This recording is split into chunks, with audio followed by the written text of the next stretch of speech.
അപ്പൊ നീ അങ്ങ് തീരുമാനിച്ചല്ലടാ. ആ സുമിത്രയുടെ കയ്യിലെ കത്ത് കൊടുത്തിട്ടുണ്ട്. എടാ രാവണ, ചാടി ഹനുമാൻ ഭഗവാന്റെ മതില് രാവണ കാണണം. നിന്റെ തീരുമാനം അങ്ങ് ബോധിച്ചടാ. പേര് പറയുന്നത് കണ്ടില്ലേ? പെയ്യട്ടെന്ന്.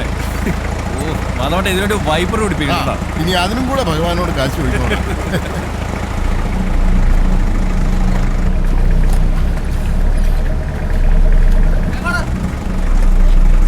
നാളൊരാള് ഓട്ടോ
ഓരോ മരത്തിലേക്കും വലിഞ്ഞങ്ങ് കയറുമ്പോ ഉള്ളൊന്ന് പെടയ്ക്കും. പക്ഷെ അങ്ങ് മുകളിലെത്തിയാൽ ആവേശത്തോടെ അങ്ങ് കൂവിത്തീർക്കും. എടാ, പെരുവത്ത് കടവും നമ്മുടെ മനസ്സും ഒപ്പം ഉണ്ടെങ്കിൽ പിന്നെ എന്തിനാടാ പേടി?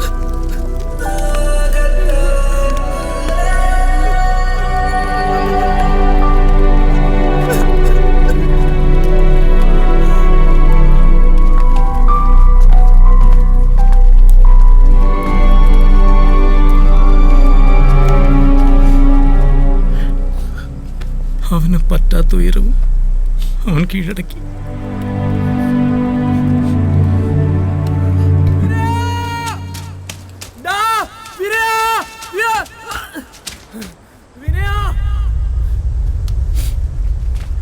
എന്താടാ, എന്താ പറ്റിയേ? വിനയ പോയടാ, നമ്മള് തിയേറ്ററിലെ കാശ് മൊത്തം പോയടാ. നീ എന്തേ പറയുന്നത്? രാവിലെ ഓഫീസ് തുറക്കാൻ വന്നപ്പോഴാണ് കണ്ടത്. ഭഗവാന് കൊടുക്കാനുള്ളത് ഉത്സവ പടത്തിന്റെ കളക്ഷനും മൊത്തം പോയടാ.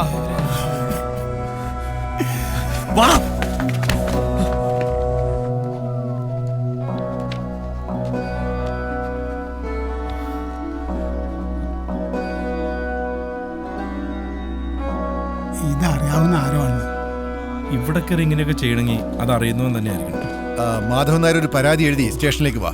സാർ എങ്ങനെയെങ്കിലും എന്റെ ഈ കാശ് കണ്ടുപിടിച്ച് തരണം. ഈ ടോക്കീസ് ഇല്ലെങ്കിൽ ഞാനില്ല. നിങ്ങൾ വേവലാതിപ്പെടാതിരിക്കൂ, നമുക്ക് നോക്കാം. സാറേ, ഇവിടെ അടുത്ത് 2-3 വീടുകളിൽ കയറി, പിന്നെ എന്റെ കടയിലും കയറി. ഈ സുഗുണന്റെ മാലയും പൊട്ടിച്ചോണ്ട് ഓടി. അത് ശരി, ഇത്രയും പ്രശ്നം ഉണ്ടായിട്ടെന്താ ആരും പരാതിപ്പെടാഞ്ഞേ? അല്ല, ഉത്സവം തുടങ്ങിയത് ഇവിടെ പതിവാ സാറേ. എന്തായാലും ഞങ്ങളൊന്ന് അന്വേഷിക്കട്ടെ. സാറന്മാർ ഇതന്വേഷിക്കാനായി ഇത്രയും ദൂരം വരേണ്ട കാര്യമില്ലായിരുന്നു. കള്ളൻ കപ്പലിൽ തന്നെ ഉണ്ട്. താൻ എന്താ പറഞ്ഞു വരുന്നേ? എന്റെ പൊന്നു സാറന്മാരെ, ഈ നാട്ടുകാർക്ക് മൊത്തം അറിയാവുന്നൊരു ഭൂലോക കള്ളനുണ്ട് ഇവിടെ, ഇവരുടെ സംഘത്തില്. എവിടെടാ അവൻ? എടാ, നിന്റെ ഒരേ ബോംബെന്ന് വന്നവൻ തക്കാൻ കിട്ടിയപ്പോ അവൻ കാശും കൊണ്ട് പോയത് കണ്ടില്ലേ? പോക്കൃതം പറഞ്ഞോളാം. ഓ, പോക്കരത്തിന് കാണിച്ചിട്ട് നാട് വിടുന്നതിൽ കുഴപ്പമില്ല. ആദ്യം ഗഗനെ പൊക്ക്, എന്നിട്ട് അവനോട് ചോദിക്കും, അപ്പ അറിയാം. വെറുതെ നിന്ന് കാലഴിപ്പിക്കാതെ വാടാ, മൊത്തം കള്ളന്മാരെ. സ്റ്റേഷനിലേക്ക് വന്നാൽ മതി, ഞങ്ങൾ അവിടെ കാണും. സുഗുണ വാ.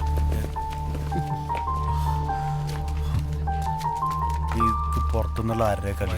ആരാന്നേ ഉത്സവത്തിന് കുറെ എണ്ണ ഇറങ്ങിയിട്ടുണ്ടല്ലോ.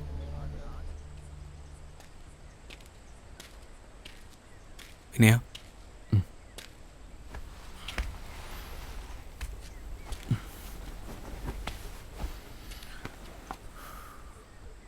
പണ്ട് കുറെ തരികട കാണിച്ച് നടന്നിട്ടുണ്ട്. പക്ഷേ അതൊന്നല്ല ജീവിതം എനിക്ക് പിന്നീടാണ് മനസ്സിലായത്. അത് പഠിപ്പിച്ചെന്ന നീറാശാൻ ഇനിയില്ലാന്ന് പറഞ്ഞപ്പോൾ എനിക്കിവിടെ നിൽക്കാൻ തോന്നിയില്ലടാ. നമ്മുടെയൊക്കെ ജീവിതം അങ്ങനെയാണ്. ആർക്ക് എപ്പോൾ എന്താ സംഭവിക്കാന്നറിയില്ല. വള്ളിയും പുള്ളിയും ഒരിക്കൽ തെറ്റാൻ തുടങ്ങിയ പിന്നെ തെറ്റിക്കൊണ്ടേയിരിക്കും. മാധവേട്ടൻ പാവം ആ ടാക്കേസിൻ്റെ അകത്തുനിന്ന് ഇറങ്ങിയിട്ടില്ല. നിരാശാനും ടാക്കേസും എല്ലാം കൂടെ ആയപ്പോൾ ആ പട സങ്കടത്തിലാണ്. നമ്മളെല്ലാവരും ഉണ്ടായിട്ടും ഒന്നും ചെയ്യാൻ പറ്റില്ലല്ലോ.